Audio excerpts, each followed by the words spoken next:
Orang lumpuh disembuhkan. Sesudah itu naiklah Yesus ke dalam perahu lalu menyeberang. Kemudian sampailah ia ke kotanya sendiri. Maka dibawa oranglah kepadanya seorang lumpuh yang terbaring di tempat tidurnya. Ketika Yesus melihat iman mereka, berkatalah ia kepada orang lumpuh itu, "Percayalah, hai anakku, dosamu sudah diampuni." Maka berkatalah beberapa orang ahli Taurat dalam hatinya, "Ia menghujat Allah." Tetapi Yesus mengetahui pikiran mereka, lalu berkata, "Mengapa kamu memikirkan hal-hal yang jahat di dalam hatimu? Manakah lebih mudah mengatakan, 'Dosamu sudah diampuni,' atau mengatakan, 'Bangunlah dan berjalanlah'? Tetapi supaya kamu tahu bahwa di dunia ini Anak Manusia berkuasa mengampuni dosa." Lalu berkatalah ia kepada orang lumpuh itu, "Bangunlah, angkatlah tempat tidurmu dan pulanglah ke rumahmu." Dan orang itu pun bangun lalu pulang. Maka orang banyak yang melihat hal itu takut lalu memuliakan Allah yang telah memberikan kuasa sedemikian itu kepada manusia. Matius, pemungut cukai, mengikut Yesus. Setelah Yesus pergi dari situ, ia melihat seorang yang bernama Matius duduk di rumah cukai. Lalu ia berkata kepadanya, "Ikutlah aku." Maka berdirilah Matius lalu mengikut dia. Kemudian ketika Yesus makan di rumah Matius, datanglah banyak pemungut cukai dan orang berdosa dan makan bersama-sama dengan dia dan murid-muridnya. Pada waktu orang Farisi melihat hal itu, berkatalah mereka kepada murid-murid Yesus, "Mengapa gurumu makan bersama-sama dengan pemungut cukai dan orang berdosa?" Yesus mendengarnya dan berkata, "Bukan orang sehat yang memerlukan tabib, tetapi orang sakit.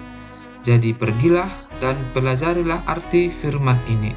Yang kukehendaki ialah belas kasihan dan bukan persembahan, karena aku datang bukan untuk memanggil orang benar, melainkan orang berdosa."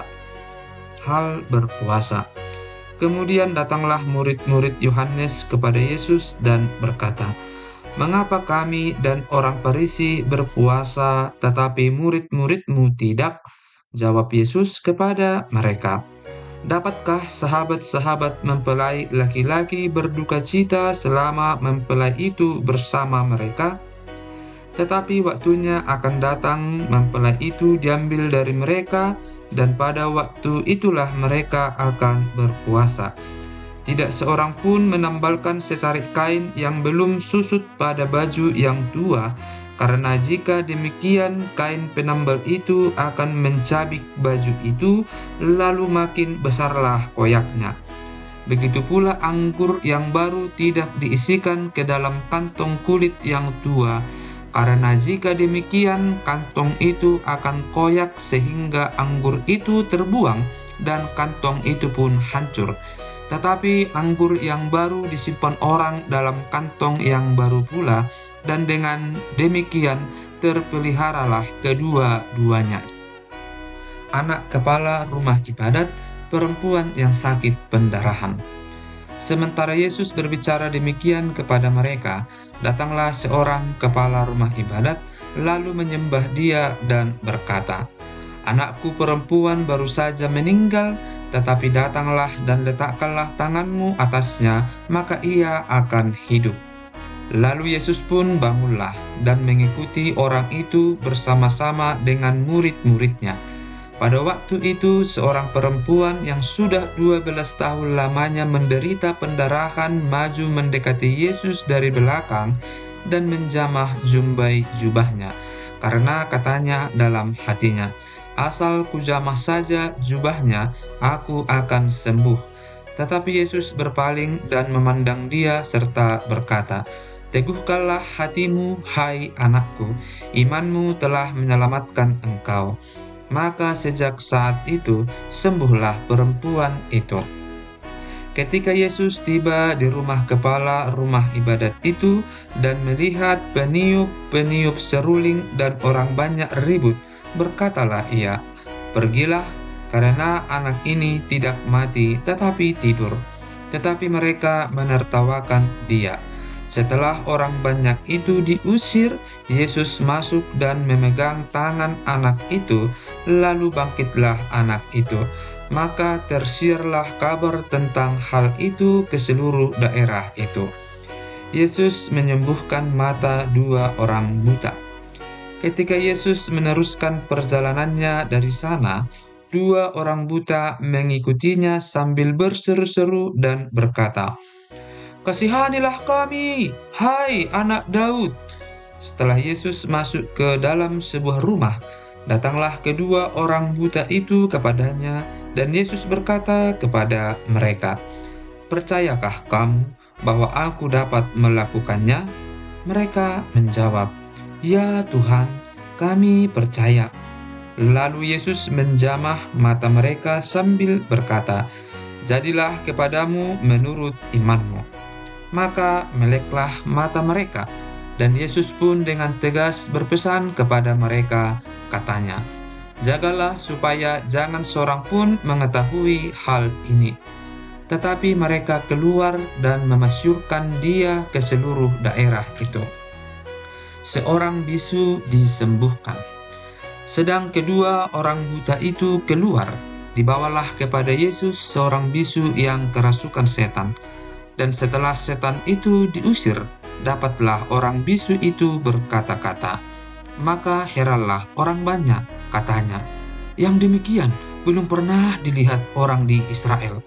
Tetapi orang Farisi berkata, dengan kuasa penghulu setan, ia mengusir setan. Belas kasihan Yesus terhadap orang banyak. Demikianlah Yesus berkeliling ke semua kota dan desa. Ia mengajar dalam rumah-rumah ibadat dan memberitakan Injil Kerajaan Surga serta melenyapkan segala penyakit dan kelemahan. Melihat orang banyak itu, tergeraklah hati Yesus oleh belas kasihan kepada mereka, karena mereka lelah dan terlantar seperti domba yang tidak bergembala. Maka katanya kepada murid-muridnya, "Tuaian memang banyak, tetapi pekerja sedikit. Karena itu mintalah kepada Tuhan yang empunya tuaian, supaya ia mengirimkan pekerja-pekerja untuk tuaian itu." Yesus memanggil ke-12 rasul. Yesus memanggil ke-12 muridnya dan memberi kuasa kepada mereka untuk mengusir roh-roh jahat dan untuk melenyapkan segala penyakit dan segala kelemahan. Inilah nama ke-12 rasul itu. Pertama, Simon, yang disebut Petrus dan Andreas saudaranya, dan Yakobus anak Zebedeus dan Yohanes saudaranya, Filipus dan Bartolomeus, Thomas dan Matius pemungut cukai, Yakobus anak Alfeus dan Tadeus, Simon orang Zelot, dan Yudas Iskariot yang mengkhianati dia. Yesus mengutus ke-12 rasul. Ke-12 murid itu diutus oleh Yesus dan ia berpesan kepada mereka, "Janganlah kamu menyimpang ke jalan bangsa lain atau masuk ke dalam kota orang Samaria, melainkan pergilah kepada domba-domba yang hilang dari umat Israel. Pergilah dan beritakanlah, kerajaan surga sudah dekat. Sembuhkanlah orang sakit, bangkitkanlah orang mati, tahirkanlah orang kusta, usirlah setan-setan. Kamu telah memperolehnya dengan cuma-cuma, karena itu berikanlah pula dengan cuma-cuma. Janganlah kamu membawa emas atau perak atau tembaga dalam ikat pinggangmu. Janganlah kamu membawa bekal dalam perjalanan. Janganlah kamu membawa baju 2 helai, kasut atau tongkat, sebab seorang pekerja patut mendapat upahnya. Apabila kamu masuk kota atau desa, carilah di situ seorang yang layak dan tinggallah padanya sampai kamu berangkat. Apabila kamu masuk ke rumah orang, berilah salam kepada mereka. Jika mereka layak menerimanya, salammu itu turun ke atasnya. Jika tidak, salammu itu kembali kepadamu. Dan apabila seorang tidak menerima kamu dan tidak mendengar perkataanmu, keluarlah dan tinggalkanlah rumah atau kota itu, dan kebaskanlah debunya dari kakimu. Aku berkata kepadamu, sesungguhnya pada hari penghakiman tanah Sodom dan Gomora akan lebih ringan tanggungannya daripada kota itu. Penganiayaan yang akan datang dan pengakuan akan Yesus. Lihat, aku mengutus kamu seperti domba ke tengah-tengah serigala, sebab itu hendaklah kamu cerdik seperti ular dan tulus seperti merpati. Tetapi waspadalah terhadap semua orang, karena ada yang akan menyerahkan kamu kepada majelis agama, dan mereka akan menyesah kamu di rumah ibadatnya. Dan karena aku, kamu akan digiring ke muka penguasa-penguasa dan raja-raja sebagai suatu kesaksian bagi mereka dan bagi orang-orang yang tidak mengenal Allah. Apabila mereka menyerahkan kamu, janganlah kamu khawatir akan bagaimana dan akan apa yang harus kamu katakan, karena semuanya itu akan dikaruniakan kepadamu pada saat itu juga. Karena bukan kamu yang berkata-kata, melainkan Roh Bapamu, Dia yang akan berkata-kata di dalam kamu. Orang akan menyerahkan saudaranya untuk dibunuh, demikian juga seorang ayah akan anaknya, dan anak-anak akan memberontak terhadap orang tuanya dan akan membunuh mereka. Dan kamu akan dibenci semua orang oleh karena namaku, tetapi orang yang bertahan sampai pada kesudahannya akan selamat. Apabila mereka menganiaya kamu dalam kota yang satu, larilah ke kota yang lain, karena aku berkata kepadamu, sesungguhnya sebelum kamu selesai mengunjungi kota-kota Israel, Anak Manusia sudah datang. Seorang murid tidak lebih daripada gurunya, atau seorang hamba daripada tuannya. Cukuplah bagi seorang murid jika ia menjadi sama seperti gurunya, dan bagi seorang hamba jika ia menjadi sama seperti tuannya. Jika tuan rumah disebut Beelzebul, apalagi seisi rumahnya. Jadi janganlah kamu takut terhadap mereka, karena tidak ada sesuatu pun yang tertutup yang tidak akan dibuka, dan tidak ada sesuatu pun yang tersembunyi yang tidak akan diketahui.